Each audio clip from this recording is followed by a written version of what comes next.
गूचू की धारणा में बोबो टाइगर से नफरत करता था, जो हैकर रैंकिंग में पहले स्थान पर था। वह नहीं जानती थी कि दुनिया के अलग अलग हिस्सों में रहने वाले दो हैकरों के बीच संघर्ष कहां से आया। बोबो, मैं वास्तव में इस अमेरिकी से नफरत करता हूँ। चीन कई प्रतिभाओं वाला एक बड़ा देश है। हम इस अहंकारी विदेशी को सुर्खियों में कैसे आने दे सकते हैं? एस ऑफ हार्ट्स, ठीक है, मैं तुमसे आज रात मिलूंगा। बोबो, बहुत बढ़िया। टाइगर को हराओ। बॉस अद्भुत है। सोफे पर बोबो खुशी से झूम रहा था। उसने खुशी खुशी इंस्टेंट नूडल्स का एक और 2 बार गटक लिया। जैसे ही वह गुप्त रूप से इसका इंतजार कर रहा था, बोबो ने अपनी आंख के कोने से नजर हटाई और देखा कि किसी ने उसे हैकर फोरम पर एक निजी संदेश भेजा था। उसने करीब से देखा। बोबो का शिशु चेहरा उतर गया। बिना कुछ कहे उन्होंने निजी संदेश भेजने वाले व्यक्ति को ब्लॉक कर दिया। लानत है, क्या उसने पिछले महीने उसे ब्लॉक नहीं किया था? कूड़े के इस टुकड़े ने वास्तव में अपनी दोस्ती को बहाल करने के लिए हैकिंग तकनीक का इस्तेमाल किया और यहाँ तक एक उत्तेजक निजी संदेश भी भेजा। गुस्सा कर देने वाला। मैं वास्तव में स्क्रीन में घुसकर उस पर 2 बार प्रहार करना चाहता हूँ और उसकी खोपड़ी में छेद कर देना चाहता हूँ। गूचू ने कंप्यूटर बंद कर दिया। यह देखकर कि गू मानक्सी अभी तक वापस नहीं आई है, गूचू नीचे भागा और वेनिला स्वाद वाली आइसक्रीम का एक डिब्बा निकालने के लिए रेफ्रिजरेटर खोला। गूचू का स्वाद खराब नहीं था। शायद ऐसा इसलिए था क्योंकि वह एक छोटी लड़की में बदल गई थी। गूचू को मिठाइयाँ पसंद थीं। इस गर्म मौसम में वह अपने जीवन को लंबा करने के लिए केवल आइसक्रीम और एयर कंडीशनिंग पर निर्भर रह सकती थी। गूचू ने खुशी से आइसक्रीम का एक स्कूप मांगा। अब तो बस रात होने का इंतजार था। वह सबको चकमा देने के लिए हैकर फोरम में प्रवेश करेगी और पूरे हैकर फोरम में एस ऑफ हार्ट्स का नाम गूंजने देगी। हालांकि भगवान मनुष्य से बेहतर था। जब गू मानक्सी और आंटी झाओ ने उस रात का खाना तैयार किया, तो गूचू, जो गेम खेल रही थी, को अचानक उसके पेट में दर्द महसूस हुआ। उसने भौहें सिकोड़ ली और अपना पेट पकड़ लिया। अलार्म बज गया। चूचू, मम्मी को देखने दो। क्या तुम बीमार हो? अपने अंतर्ज्ञान से गू मानक्सी को तुरंत एहसास हुआ कि गूचू के साथ कुछ गड़बड़ है। वह घबराहट में आगे बढ़ी और गूचू के माथे को छुआ, जो ठंडे पसीने से लथपथ था।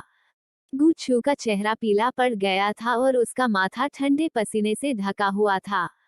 उसने लंबी आवाज में कहा, मम्मी, मेरे पेट में दर्द हो रहा है। झाओ यान अभी काम से लौटा था। जब उसने गूचू को अपना पेट पकड़कर चिल्लाते देखा, तो उसने जल्दी से पारिवारिक डॉक्टर फेंग झेंग को बुलाया। फेंग झेंग ने दवा का डिब्बा उठाया और एक सफेद कोट पहनकर वहां पहुंचे। गूचू छोटे बिस्तर पर दयनीय रूप से लेटा हुआ था। उसके अंग कमजोर थे और उसके पेट में दर्द था। डॉक्टर फेंग झेंग ने लड़की की जांच की और उससे पूछा, चूचू, तुमने दिन में क्या खाया? गूचू ने कमजोरी से कहा, आइसक्रीम। फेंग झेंग ने पूछा, आपने कितनी आइसक्रीम खाई? गूचू का दिल तेजी से धड़कने लगा। उसने एक नजर गू मानक्सी पर डाली, जो अच्छी नहीं लग रही थी। उसकी पूंछ बाहर खींचते समय उसकी आवाज धीमी थी, बस थोड़ा सा। गू मानक्सी ने गंभीरता से कहा, मुझे सच बताओ चूचू।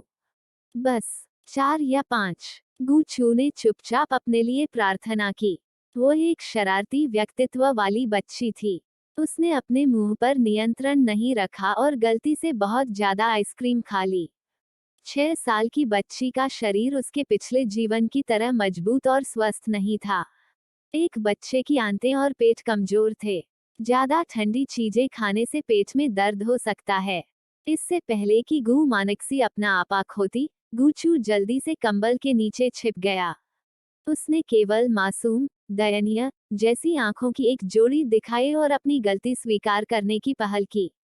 मम्मी, मैं गलत था। मैं भविष्य में मम्मी की बात जरूर सुनूंगा। गूचू की मृदुल आवाज, उसकी मासूम और साफ आंखों और उसके थोड़े पीले, दयनीय छोटे चेहरे के साथ, गू मानक्सी ने अपने गुस्से पर काबू पा लिया। उसका दिल दुख गया क्योंकि वह गूचू के छोटे पेट पर डालने के लिए एक गर्म तौलिया लेकर आई। अगर तुम भविष्य में दोबारा इतनी आइसक्रीम खाओगे, तो माँ नाराज हो जाएंगी। गु मानक्सी ने नाराज होने का नाटक किया। गु छू ने चुपचाप अपनी जीभ बाहर निकाली और चेहरा बनाया।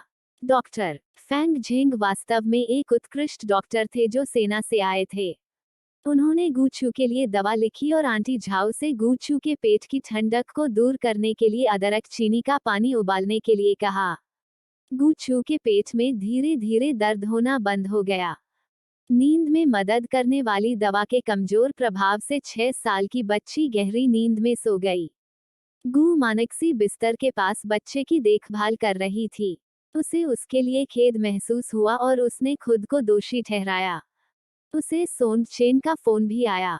सोन चेन हाल ही में दक्षिण में एक व्यापारिक यात्रा पर गया था और अभी तक वापस नहीं आया था। जब उसने सुना कि उसकी बेटी बीमार है, तो सोन चेन भी उतना ही चिंतित था। उसकी इच्छा थी कि उसे जल्दी से उड़ने के लिए 2 जोड़ी पंख मिल जाएं। देर रात तक खिड़की के बाहर का आकाश धीरे धीरे अंधेरा हो गया। गु मानक्सी ने घड़ी पर समय देखा। शाम के रात के 12 बजे बज चुके थे। गु मानसी ने झुककर अपने बच्चे का माथा चूम लिया। उसने खुद को रजाई से ढक लिया और कमरे का तापमान समायोजित कर लिया। तभी वह थकान से भरे शरीर के साथ आराम करने के लिए अपने कमरे में लौट आई। दीवार पर गुलाबी घड़ी की सुई ने क्लिक किया और 12 बजे बजने का इशारा किया। एक नया दिन आ गया था। गु छू अभी भी अपने बिस्तर पर गहरी नींद में सो रही थी।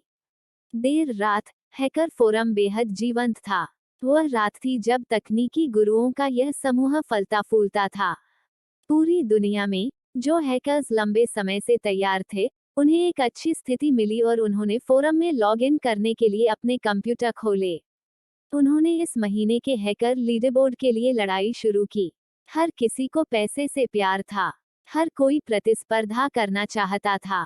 सितंबर के अंत में केवल शीर्ष 100 हैकर ही विश्व हैकर प्रतियोगिता में भाग लेने के पात्र थे।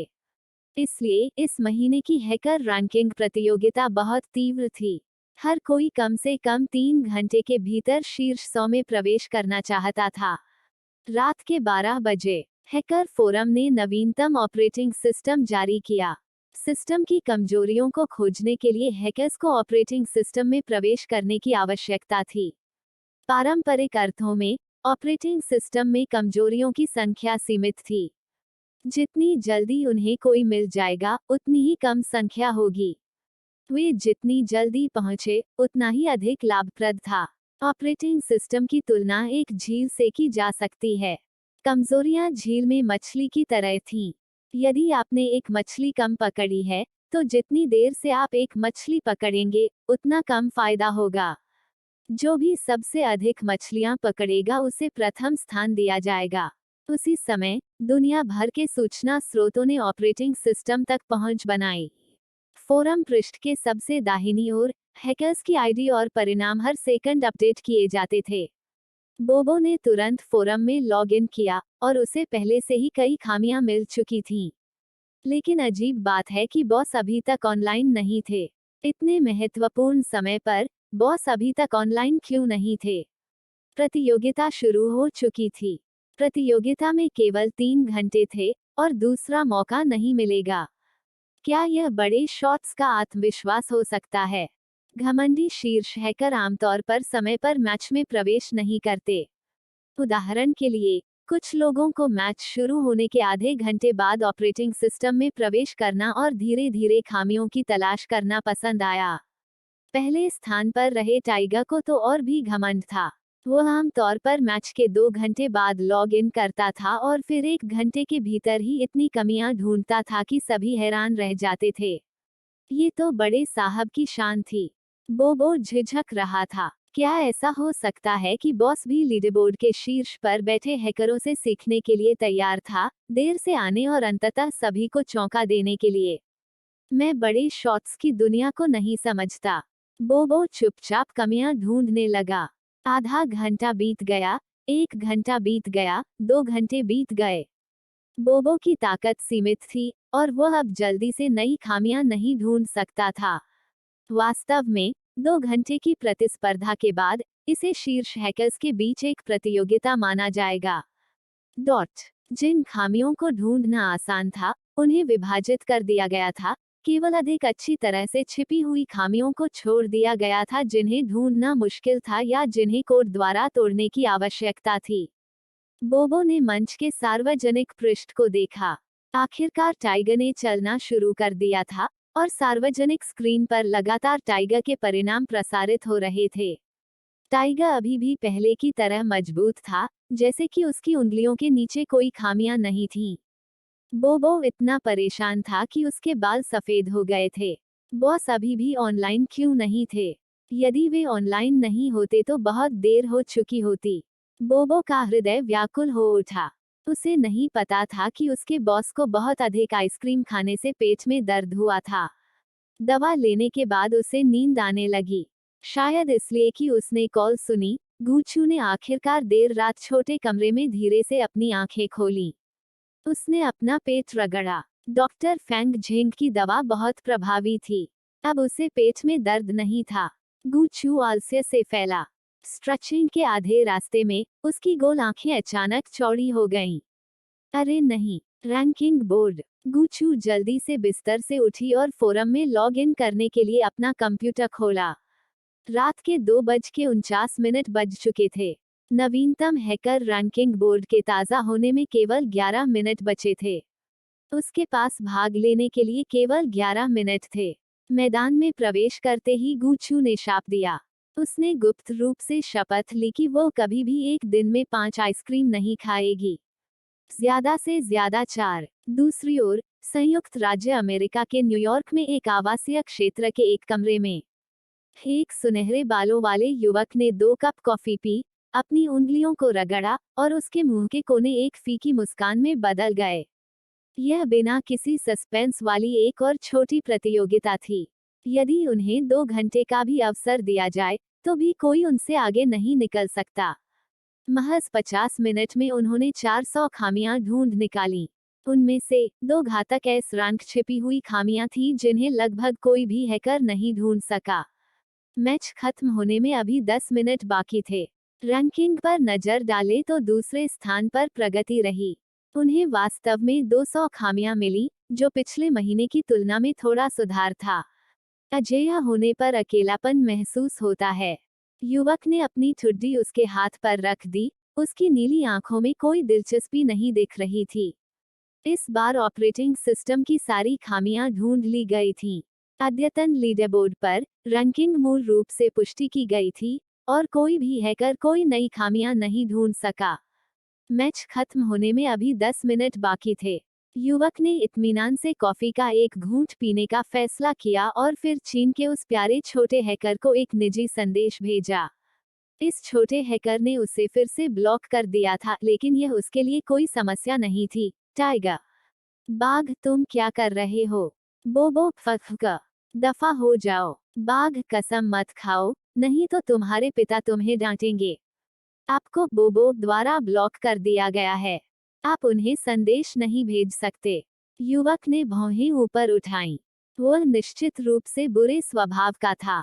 उसने आह भरी और कंप्यूटर बंद करने ही वाला था। हालांकि जैसे ही उसकी उंगली ने कंप्यूटर स्क्रीन को छुआ, उसने अचानक देखा कि सार्वजनिक स्क्रीन, जो लंबे समय से चुप थी, फिर से संदेश भेजना शुरू कर दिया था। एस ऑफ हार्ट्स ने ए रैंक भेद्यता पाई है। एस ऑफ हार्ट्स ने ए रैंक भेद्यता पाई है। एस ऑफ हार्ट्स ने ए रैंक भेद्यता पाई है। एस ऑफ हार्ट्स ने ए रैंक भेद्यता पाई है। एस ऑफ हार्ट्स ने ए रैंक भेद्यता पाई है। वह आदमी रुक गया। पिछले 10 मिनटों में एक हैकर अभी भी सिस्टम की कमजोरियों की तलाश में था। इसके अलावा पाया गया भेद्यता का स्तर निम्न BCD स्तर नहीं था, बल्कि अत्यंत दुर्लभ ए रैंक या यहाँ तक शक्तिशाली और विनाशकारी एस रैंक कमजोरियां थीं। इससे भी अधिक भयावह बात यह थी कि एस ऑफ हार्ट्स नामक इस रहस्यमय हैकर ने एक से अधिक एस रैंक भेद्यता पाई थी। वो युवक आंखों में गंभीर भाव लिए वापस बैठ गया। उसके बगल में रखी कॉफी काफी समय से नहीं पी गई थी। हैकर फोरम की सार्वजनिक स्क्रीन पर काला घोड़ा एस ऑफ हार्ट्स, जो कहीं से भी प्रकट हुआ, अभी भी अथक रूप से कमियां तलाश रहा था।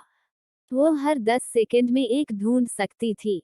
ऐसा लग रहा था मानो वह कोई खेल खेल रही हो और बाकी सभी से कहीं ऊपर हो। न केवल वह युवक चौंक गया, बल्कि मंच पर मौजूद अन्य सभी हैकर्स, जो बगल में देख रहे थे, के चेहरे पर भी भाव थे कि क्या वे धोखा दे रहे हैं। एक सामान्य मानव एस रैंक कमजोरियों को खोजने के लिए इतनी गति का उपयोग कैसे कर सकता है? क्या ऐसा हो सकता है कि एस ऑफ हार्ट्स ने एक उच्च स्तरीय उपकरण विकसित किया हो जो बड़ी खामियों को तुरंत खोज सके? अरे, यह एस ऑफ हार्ट्स कौन है? अरे, वे बहुत शक्तिशाली हैं। वे केवल अंतिम 10 मिनट में दिखाई दिए। क्या यह टाइगर का ऑल्ट हो सकता है? S rank. मैं आधे दिन के बाद भी एक नहीं ढूंढ पाऊंगा। कोड लिखते ही मेरे हाथ टूट जाएंगे। हा हा हा, बॉस अद्भुत है। टाइगर को मारो। डरावना। अगर एस ऑफ हार्ट्स को 3 घंटे दिए जाएं, तो उन्हें हजारों खामियां मिल सकती हैं।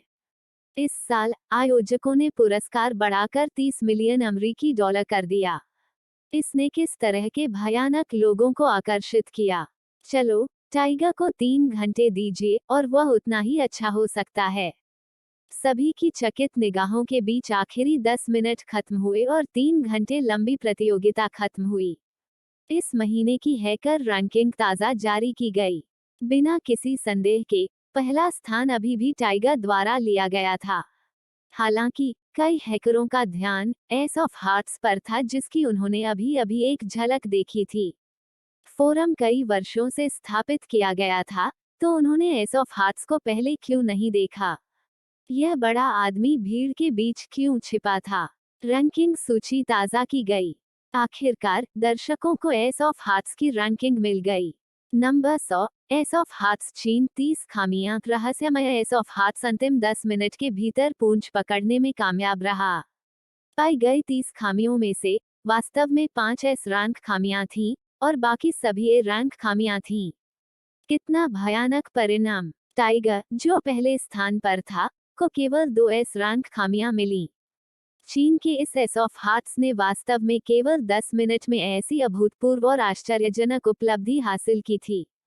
क्या ऐसा हो सकता है कि वे अपने पिछले जीवन में एक कंप्यूटर थे? कमरे में युवक ने 2 और कोल्ड कॉफी पी ली। उन्होंने तुरंत ऑपरेशन में प्रवेश किया और एस ऑफ हार्ट्स के निजी पेज पर क्लिक किया। उन्होंने पाया कि इस रहस्यमय हैकर के निजी पेज पर लगभग कोई जानकारी नहीं थी। प्रोफाइल चित्र एक पोकर कार्ड था और पंजीकरण का समय एक दिन पहले था।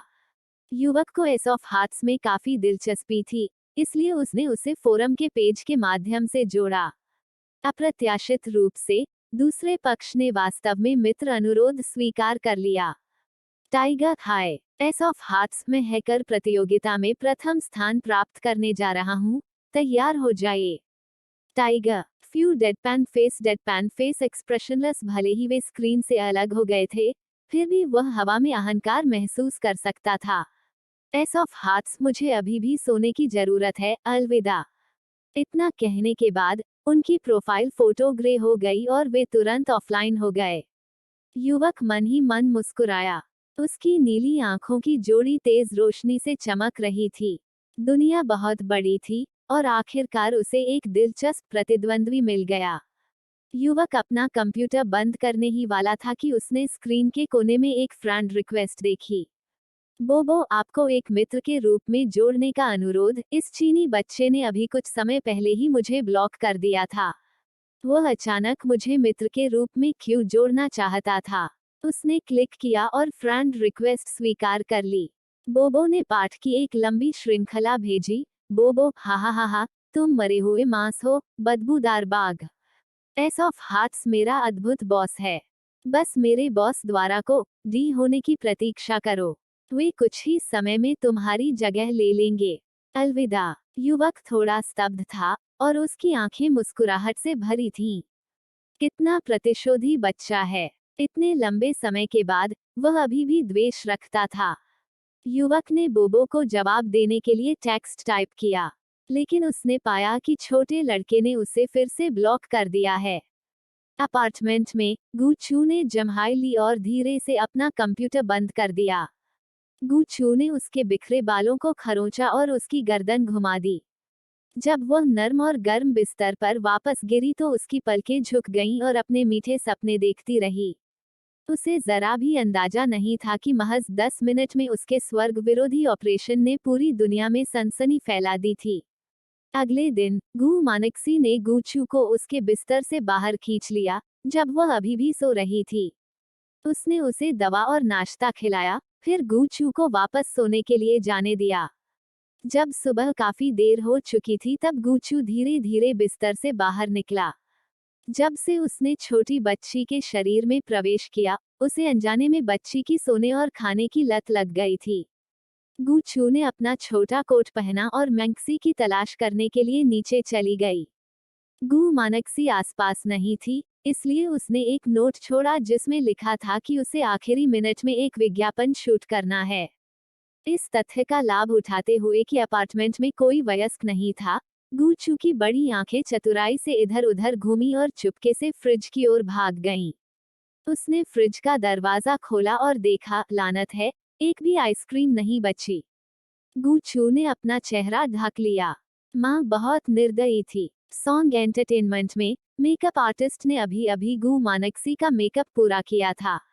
मेकअप कलाकार ने मुस्कुराते हुए प्रशंसा की, मिस गु, आपकी त्वचा वास्तव में अच्छी है।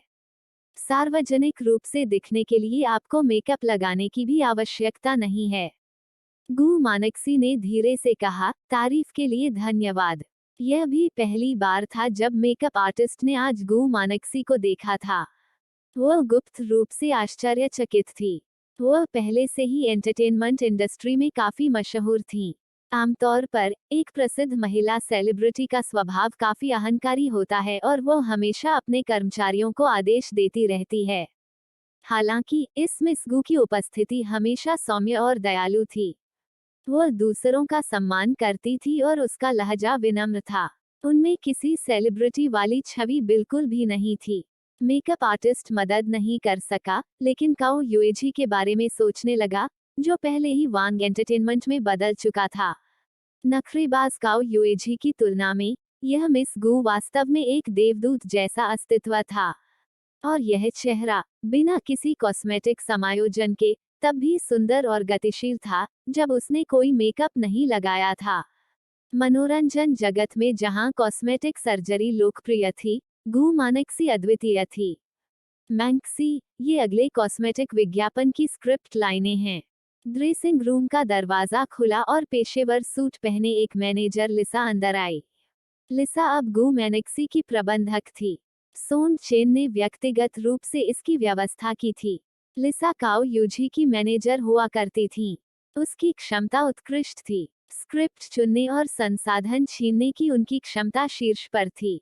ए लिस्ट अभिनेत्री काओ युएजी के लिए एक प्रसिद्ध फिल्म क्वीन बनने में सक्षम होने के लिए लिसा ने एक महत्वपूर्ण भूमिका निभाई थी। गु मानक्सी ने स्क्रिप्ट ली और पढ़ने और सुनाने पर ध्यान केंद्रित किया। लिसा ने बगल से देखा। उसके चेहरे पर अभी भी कोई अतिरिक्त भाव नहीं था, मानो वह सिर्फ एक कामकाजी मशीन हो जो अपना कर्तव्य निभा रही हो।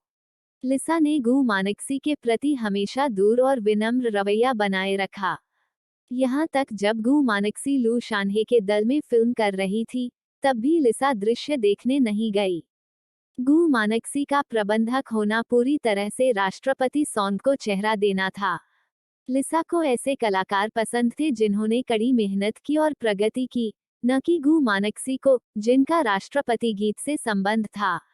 इसके अलावा लिसा को वास्तव में गु मानक्सी का निजी तौर पर सौम्य और दयालु चरित्र पसंद नहीं आया। वह बहुत कोमल थी और हमेशा नाजुक और शांत दिखती थी। वह हर कर्मचारी के प्रति बहुत दयालु और विनम्र थी। वह एक आदर्श गुड़िया की तरह थी। लिसा ने अपनी आंखें सिकोड़ लीं। वह कई वर्षों से मनोरंजन उद्योग में थी और लिसा ने सोचा कि गु मानक्सी दिखावा कर रही थी। मनोरंजन उद्योग में एक दयालु और सुंदर महिला सितारा कैसे हो सकती है? मनोरंजन उद्योग में हर कोई भेड़ के भेष में भेड़िया था, जिसने प्रसिद्ध होने के लिए अपने आत्मसम्मान और गौरव को त्याग दिया।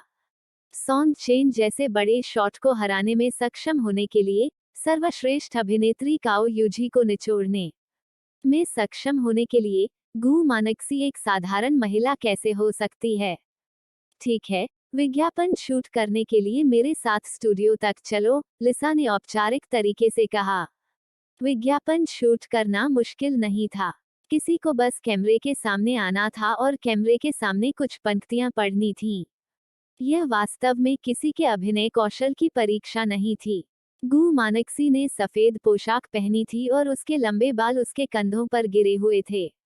उन्होंने केवल हल्का मेकअप किया था और फाउंडेशन की बोतल पकड़ रखी थी। वह साफ पानी में लिली के समान सुंदर थी। उसने काफी अच्छा प्रदर्शन किया। वह जन्मजात रूप से सुंदर थी और जैसे ही वह सामने आई, पूरे दृश्य का ध्यान उसी पर केंद्रित हो गया। आसपास के ग्राहकों ने बार बार सिर हिलाया। वे स्पष्ट रूप से गु मानक्सी से बहुत संतुष्ट थे। कई स्टाफ सदस्यों ने अपने फोन निकाले और चुपके से 2 तस्वीरें ले लीं। केवल लिसा ही ऐसी थी जिसे शिकायत थी। उसे हमेशा लगता था कि गु मानक्सी की पूर्णता एक छद्म रूप थी। लिसा ने मन में सोचा, मैं एक प्रबंधक के रूप में अपनी जिम्मेदारियों को पूरा करने की पूरी कोशिश करूंगी। मैं कार्यस्थल पर आपके साथ दुर्व्यवहार नहीं करूंगा, लेकिन देर सबेर मैं आपका भेस फाड़ दूंगा। लू शान्हे ने तुरंत विदेश में दृश्यों की शूटिंग शुरू कर दी और विशाल कलाकारों और चालक दल को संयुक्त राज्य अमेरिका, जापान, फ्रांस और अन्य स्थानों पर ले जाने के लिए तैयार हो गए। महिला प्रधान के रूप में गु मानक्सी को पूरे समय क्रू के साथ शूटिंग करनी पड़ी। इसका मतलब यह हुआ कि वह कम से कम 2 महीने तक चुचू से नहीं मिल पाएगी। बच्चे के जन्म से लेकर अब तक गु मानक्सी और चुचू इतने लंबे समय तक कभी अलग नहीं हुए थे। गु चू मानक्सी से अलग होने के लिए अनिच्छुक थी, इसलिए वह गु मानक्सी को छोड़ने के लिए अपने चाचा के साथ हवाई अड्डे पर गई। गु चू ने गु मानक्सी की शर्ट के कोने को खींचा, उसकी आवाज नर्म और मधुर थी। माँ, जब आप विदेश जाएं तो आपको अच्छा आराम करना होगा और अच्छा खाना खाना होगा। आपको हर दिन चूचू को भी बुलाना होगा। गु मानसी नीचे बैठ गई और प्यार से गु चू के छोटे से चेहरे को सहलाया। ठीक है, मम्मी चूचू को रोज जरूर बुलाएंगी। चूचू को अंकल अंकल का गाना सुनना है, समझे? गु चू ने तुरंत सिर हिलाया। गु मानक्सी की आंखें लाल थीं और उसकी नाक में थोड़ी पीड़ा थी। माँ और बेटी अलविदा कहने से झिझक रही थीं। उनके जाने से पहले गु मानक्सी की नजर सोन चेन पर पड़ी जो उनके पीछे आया था। शोर मचाती भीड़ में उनकी नजरें थोड़ी सी मिली। एक दूसरे के दिलों में हल्की लहरें और उदासी थी। गु मानक्सी को काफी पछतावा हुआ। सोन चेन के साथ उसका रिश्ता बेहतर हो गया था, लेकिन अब उसे 2 महीने से अधिक समय के लिए छोड़ना पड़ा। सोन चेन को काफी पछतावा हुआ। मानक्सी के साथ उनके रिश्ते ने आखिरकार एक बड़ा कदम आगे बढ़ाया, लेकिन मानक्सी को अपने करियर पर ध्यान केंद्रित करना पड़ा और छोड़ना पड़ा।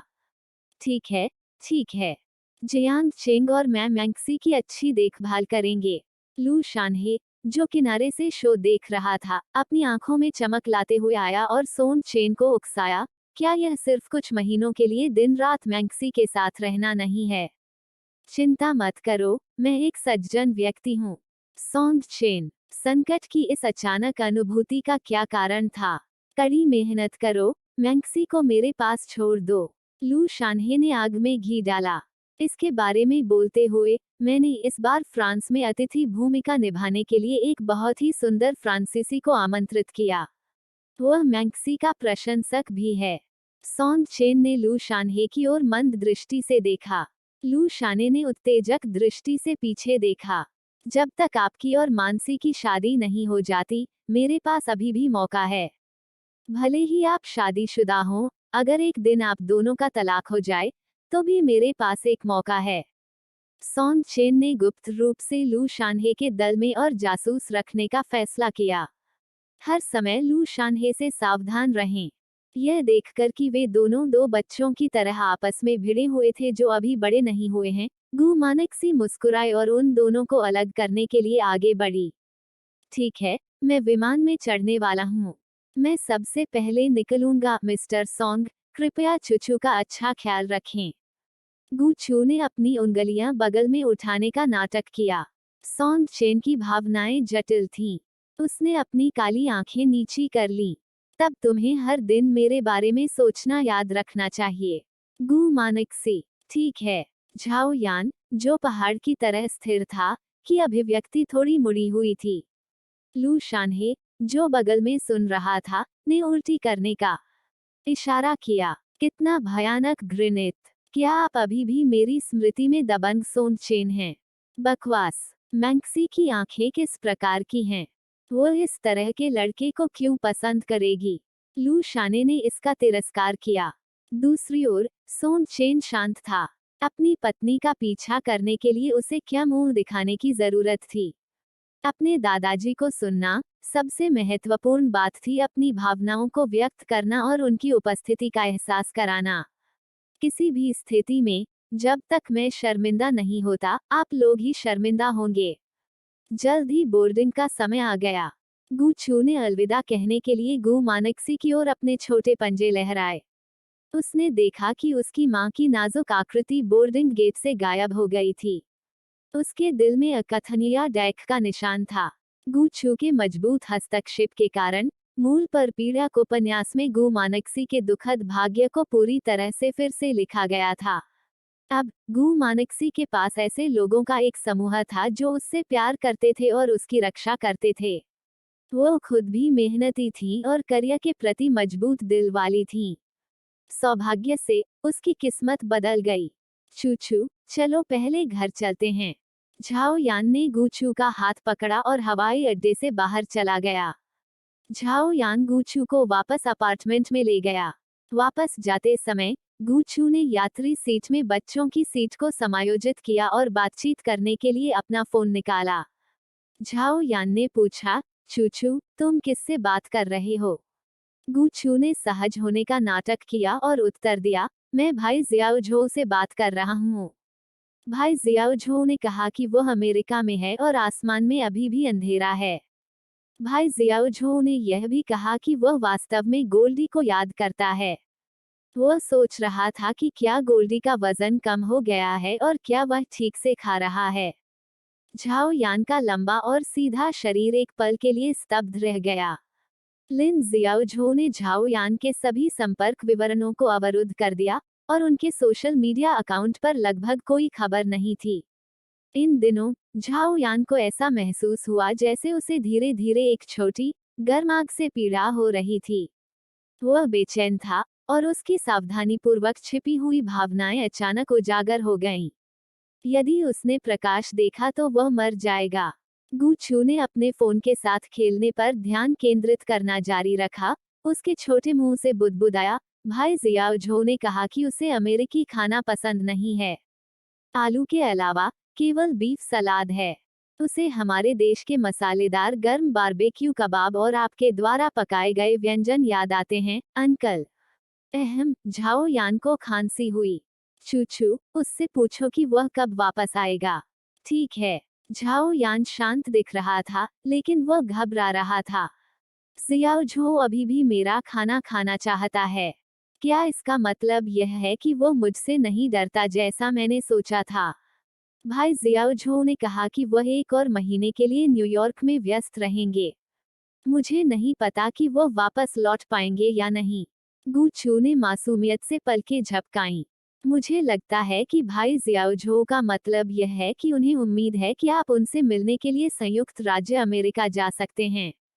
झाओ यान गहरी सोच में था। हाल ही में उनका न्यूयॉर्क में एक प्रोजेक्ट था। वह आधे महीने के लिए संयुक्त राज्य अमेरिका की व्यापारिक यात्रा पर जा सकते हैं। वह इस व्यापारिक यात्रा का उपयोग लिन जियाओझो को खोजने और उससे माफी मांगने के लिए कर सकता था। उन्होंने आशा व्यक्त की कि वे भविष्य में भी दोस्त बने रह सकते हैं। गू छू ने अपनी ठुड्डी अपने हाथ पर टिकाई और कार की खिड़की के बाहर क्षणभंगुर दृश्यों को देखा। उसने अपनी आंखें सिकोड़ ली। मैं भी खेलने के लिए संयुक्त राज्य अमेरिका जाना चाहता हूँ। अगर अंकल संयुक्त राज्य अमेरिका जाना चाहते हैं, तो आप मुझे अपने साथ ले जा सकते हैं। अमेरिका में लिन जियाओझो, जो अपने कंबल के नीचे थे, ने राहत की लंबी सांस ली। अब उसकी बूढ़ी झाओ से बात करने की हिम्मत नहीं हुई। उसने बूढ़ी झाओ को संदेश भेजने या कॉल करने की हिम्मत नहीं की। उसे डर था कि जैसे ही बूढ़े झाओ ने अपना मुंह खोला, वह उनकी दोस्ती तोड़ देगा। लिन जियाओझो के पास चुचू को अपनी माफी मांगने के लिए एक दूत के रूप में काम करने देने के अलावा कोई विकल्प नहीं था। झाओ यान उनके करीबी दोस्त और अच्छे भाई थे। उस पर उसके अनगिनत उपकार थे। वह वास्तव में झाओ यान को खोना नहीं चाहता था। समय बीतता गया और आधे महीने से अधिक समय जल्दी ही बीत गया। इस दौरान गुचू ने गंभीरता से सोचा कि वह प्रीस्कूल और पहली कक्षा में अपना समय बर्बाद नहीं कर सकती।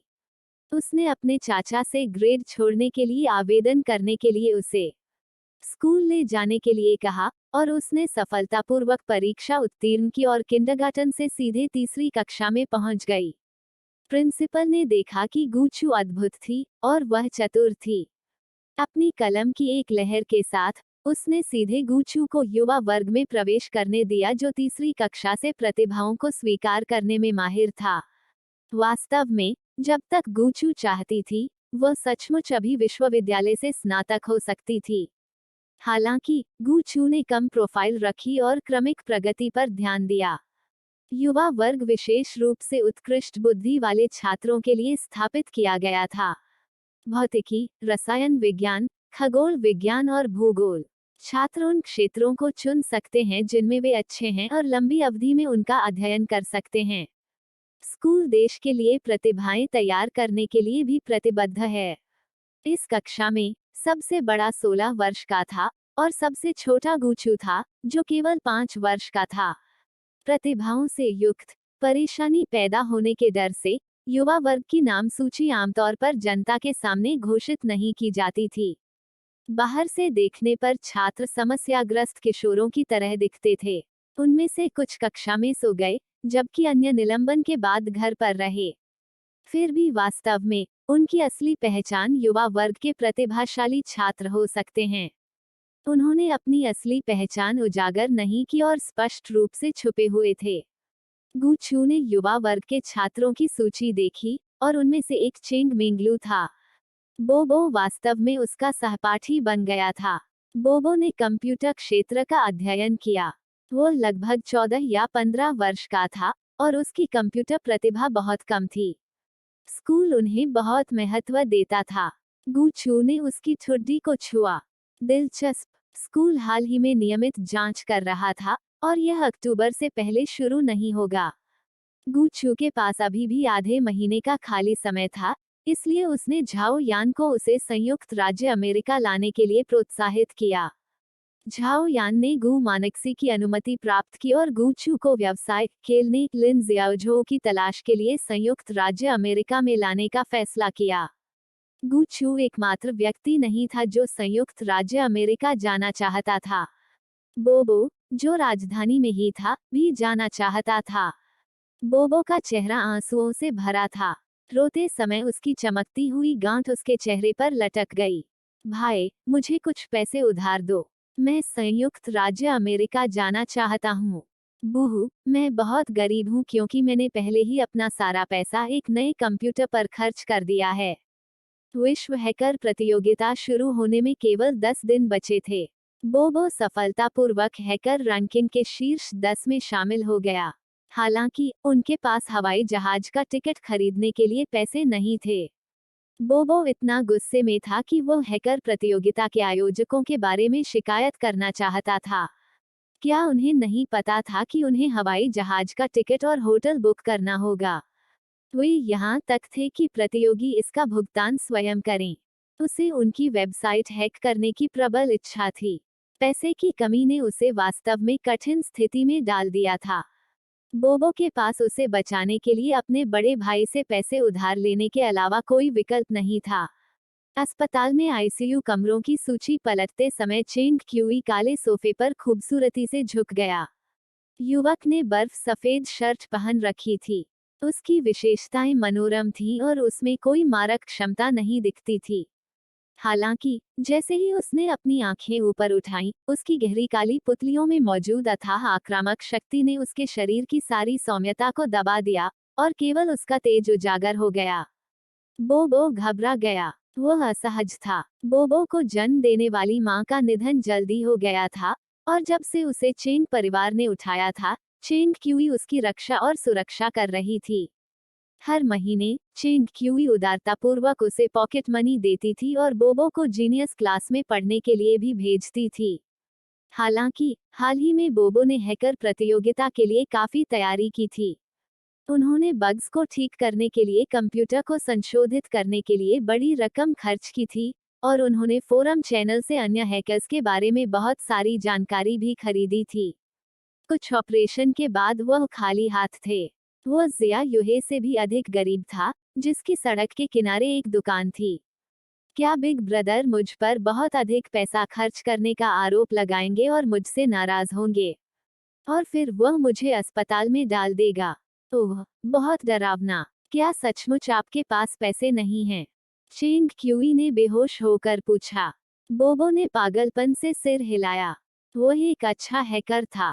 उन्होंने कभी भी अपने पेशेवर कौशल का इस्तेमाल गैरकानूनी काम करने के लिए नहीं किया। वह हाल ही में वास्तव में गरीब हो गया था। बाहर जाने से पहले उसने खुद को 2 बार थप्पड़ मारा और अपने शर्मीले पैसे भी बचा लिए। उसने डंप लेने के लिए कागज के 2 टुकड़ों का उपयोग करने की भी हिम्मत नहीं की। आकाश नीला था और जंगल असीम था। पैसे के बिना दिन सचमुच बहुत लंबे थे। सड़क लंबी और घुमावदार थी। बोबो लगभग एक बैंक लूटना चाहता था। धन कहाँ चला गया? चेंग क्यूई ने दस्तावेजों को पलटा। अपने बड़े भाई के सामने बोबो ने झूठ बोलने की बिल्कुल भी हिम्मत नहीं की। बड़े भाई, आप जानते हैं कि मैं भी काफी प्रसिद्ध छोटा हैकर हूँ। मैं हर साल विश्व हैकर प्रतियोगिता में भाग लेता हूँ। यह इस साल न्यूयॉर्क में आयोजित किया गया है और मैं इसमें भाग लेने जा रहा हूँ। मैंने अपना सारा पैसा अपने कंप्यूटर उपकरण को अपग्रेड करने पर खर्च कर दिया। मेरे पास हवाई जहाज का टिकट खरीदने और होटल बुक करने के लिए पैसे नहीं हैं। चेंग क्यूई ने एक पल के लिए सोचा। विश्व हैकर प्रतियोगिता। हाथ्स का लापरवाह का निश्चित रूप से ऐसे आयोजन में भाग लेगा। चेंग क्यूई ने गुचू को इसके बारे में पूछते हुए एक संदेश भेजा। गुचू ने तुरंत उत्तर दिया कि वह और झाओ यान यात्रा के लिए अमेरिका जा रहे थे। चेंग क्यूई ने अपनी आंखें सिकोड़ ली और उसके सुंदर चेहरे पर एक फीकी मुस्कान आ गई। उसने अपना फोन रख दिया। भाई, बोबो ने दयनीयता से कहा, बस मुझे कुछ पैसे उधार दे दो। जब मैं अमीर हो जाऊंगा तो मैं तुम्हें जरूर चुका दूंगा। बोबो ने सुंदर अभिनय करने और अपने बड़े भाई से मदद मांगने की पूरी कोशिश की। दरअसल बोबो को ज्यादा उम्मीद नहीं थी, लेकिन उसने अपने भाई को यह कहते हुए सुना, मैं आपकी राउंड ट्रिप टिकट और होटल की फीस का भुगतान करूंगा। बोबो को लगा कि उसने गलत सुना है। उसने अपने कान रगड़े और उसकी आंखें धीरे धीरे चमक उठीं। बड़े भाई, आप वास्तव में मेरे लिए भुगतान करना चाहते हैं? चेंग क्यूई ने सिर हिलाया। बोबो का शिशु चेहरा तुरंत चमक उठा और वह इतना उत्साहित था कि वह लगभग आकाश तक उड़ गया और सूरज के साथ कंधे से कंधा मिलाकर खड़ा हो गया।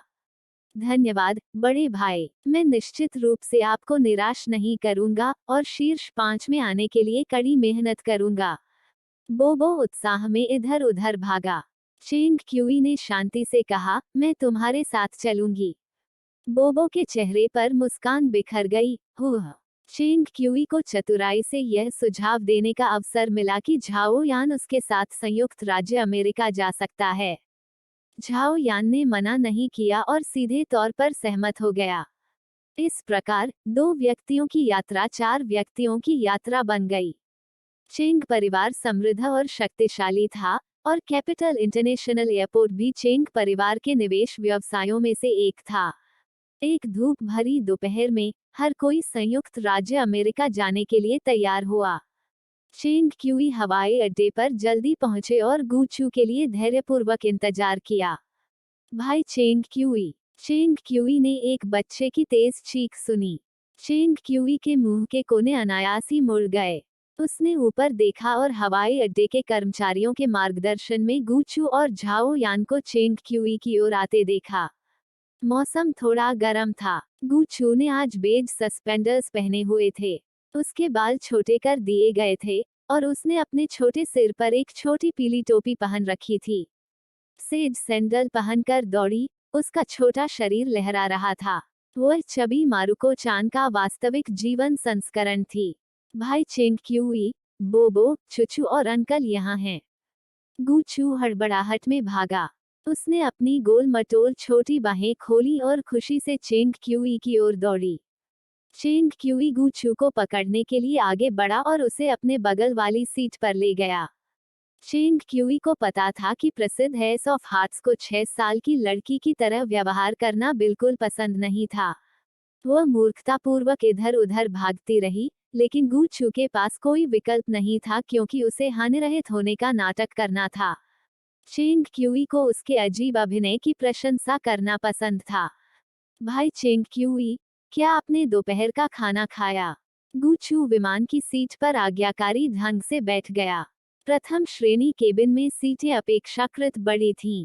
गूचू इतनी छोटी थी कि वह प्रथम श्रेणी की सीट को लगभग एक छोटे बिस्तर के रूप में मान सकती थी।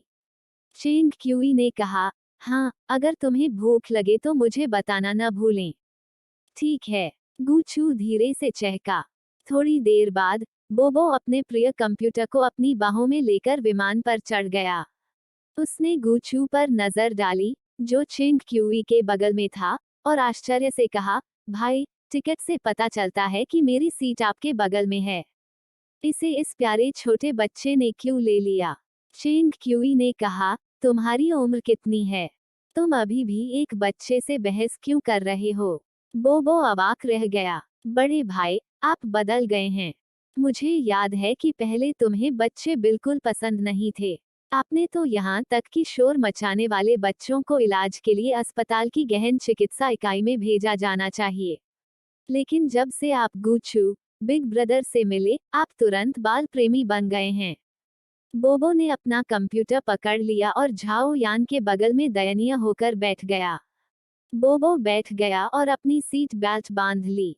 उन्होंने लापरवाही से झाओ यान से पूछा, बिग ब्रदर झाओ, मेरा आदर्श बच्चा हाल ही में लाइव प्रसारण नहीं कर रहा है। क्या वह बीमार है? मंच ने भी कुछ नहीं कहा। मैं बीमार होने के कारण चिंतित हूँ। झाओ यान ने शांति से कहा, वह अमेरिका वापस आ गया है। America, America. बोबो सीधा बैठ गया, उसकी निगाहें जिज्ञासा से भर गईं। क्या ऐसा हो सकता है कि मेरी मूर्ति भी न्यूयॉर्क में हो? हे भगवान, मैं बहुत खुश हूँ। बोबो उत्साह में चिल्लाया। झाओ यान ने कुछ नहीं कहा और चुपचाप विमान के उड़ान भरने का इंतजार करता रहा। विशाल प्रशांत महासागर के पार चीन से न्यूयॉर्क तक की यात्रा में पूरे 24 घंटे लगे और बीच में 2 कनेक्टिंग उड़ानें थीं। सबसे पहले, गूचू अभी भी 6 साल के बच्चे की मासूमियत दिखाते हुए चारों ओर देखने का नाटक कर सकता था। जल्द ही वह थक गई और गहरी नींद में सो गई। नींद जल्दी आ गई। गूचू ने मुलायम तकिए पर अपना सिर झुका लिया और थोड़ी देर बाद वह गहरी नींद में सो गई।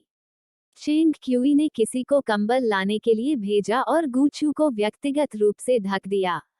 इस तथ्य का फायदा उठाते हुए कि कोई ध्यान नहीं दे रहा था, चेंग क्यूई ने शांति से अपना फोन निकाला और 2 तस्वीरें लीं।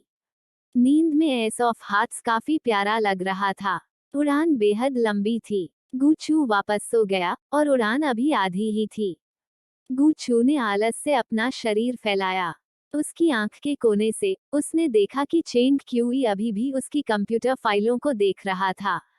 गूचू के दृष्टिकोण से उसके अच्छे काले बालों ने उसकी आंखों को अवरुद्ध कर दिया। उसकी साइड प्रोफाइल की प्रोफाइल इतनी स्पष्ट और सुंदर थी कि ऐसा लगता था जैसे इसे किसी अच्छे ब्रश से बनाया गया हो। उसके होठों के कोने थोड़े से सिकुड़े हुए थे और उसकी अभिव्यक्ति केंद्रित थी। वह काफी अच्छा दिखने वाला है, गूचू ने मन में सोचा। बड़ा होने पर वह निश्चित रूप से एक सुंदर आदमी बनेगा। इतनी उबाऊ उड़ान में भी वह कड़ी मेहनत कर रहा था। जब वह बड़ा होगा तो वह निश्चित रूप से एक शीर्ष व्यक्ति होगा। चूचू, तुम जाग रहे हो। चेंग क्यूई ने अपना सिर झुकाया, उसकी सुंदर आंखें एक कोमल चाप में मुड़ी हुई थीं। चेंग क्यूई ने परिचारिका को गूचू के नाश्ते के लिए गर्म दूध और मांस रोल लाने के लिए कहा। गूचू अभी भी छोटा था, केवल 6 साल का। उसे अधिक पोषण की जरूरत थी। परिचारिका ने सीट पर छोटे छोटे बोर्ड बिछाए और एक एक करके खाना रखा। उसके बगल में बोबो ने अपने पंजे फैलाए। भाई, मुझे भी भूख लगी है। चेंग क्यूई ने उसे नजरअंदाज कर दिया। बोबो ने नाराजगी से मुंह मोड़ लिया और परिचारिका से उसके लिए नाश्ता लाने को कहा। बोबो को अन्याय महसूस हुआ। आखिरकार मैं आपका सौतेला भाई हूँ।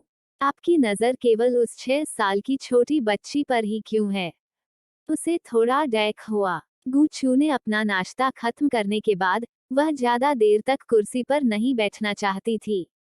उसने ऊपर देखा और बोबो को अपने पंजे उसकी ओर लहराते हुए देखा। गुचू ने अपनी भौहें उठाईं और बोबो के बगल वाली खाली सीट पर बैठने और अपनी सीट बेल्ट बांधने के लिए दौड़ी। चूचू, क्या तुम कंप्यूटर गेम खेलना जानते हो? बोबो ने आंख मारी और उसका शिशु चेहरा थोड़ा उत्तेजक था। गुचू, बेशक मैं करता हूँ। लिटिल ब्रैट, क्या आप जानते हैं कि ऑनलाइन दुनिया में मैं आपका बॉस हूँ? बोबो ने कहा, आओ आओ, ग्लोरी एलायंस का खेल खेलें। गुचू, ठीक है। गुचू ने परिचारिका से अपना छोटा कंप्यूटर लाने को कहा और बोबो के साथ ही मंच के पीछे खेल में प्रवेश किया। बोबो बहुत बचकाना था। उसे आशा थी कि वह खेल में इस छोटे लड़के चुचू को हराकर अपनी ताकत दिखाएगा। उन दोनों ने कीबोर्ड पर इतनी जोर से प्रहार किया कि उससे चटकने की आवाज आने लगी। पहला राउंड महज 5 मिनट में खत्म हो गया। बोबो ने अपनी आंखें चौड़ी की और कंप्यूटर स्क्रीन पर चमकीले लाल शब्दों फेल को देखा। उसे अपनी आंखों पर विश्वास नहीं हो रहा था। वह वास्तव में 6 साल के बच्चे से हार गया। मैं, बोबो, चेंग मेंगलू, चेंग परिवार का प्रतिभाशाली युवा मास्टर, युवा वर्ग का प्रतिभाशाली और दुनिया का शीर्ष हैकर हूँ। मैं गेमिंग क्षेत्र में एक छोटी लड़की से क्यों हारूंगा जिसमें मैं सर्वश्रेष्ठ हूँ? दोबारा। जैसे ही बोबो ने कीबोर्ड उठाया और टाइप करना जारी रखा, उसकी लड़ने की भावना फूट पड़ी। अगर मैं आज इस छोटी लड़की के खिलाफ नहीं जीतता, तो मुझे नींद नहीं आएगी। दूसरा दौर, हार। तीसरा राउंड, फिर हार। 10वें राउंड में वह फिर हार गए। क्या आप वास्तव में केवल 6 वर्ष के हैं? बोबो के बच्चे का चेहरा लाल हो गया। उन्होंने अपने जीवन में कभी भी ऐसी अस्वीकार्य विफलता का सामना नहीं किया था। वो एक छोटे से लड़के से लगातार 10 बार हार चुका था। गुचू ने मासूमियत से पलकें झपकाईं। यह सही है, मैं 6 साल की हूँ। बोबो, वह वास्तव में खिड़की खोलकर 10,000 मीटर की ऊंचाई से प्रशांत महासागर में कूदना चाहता था।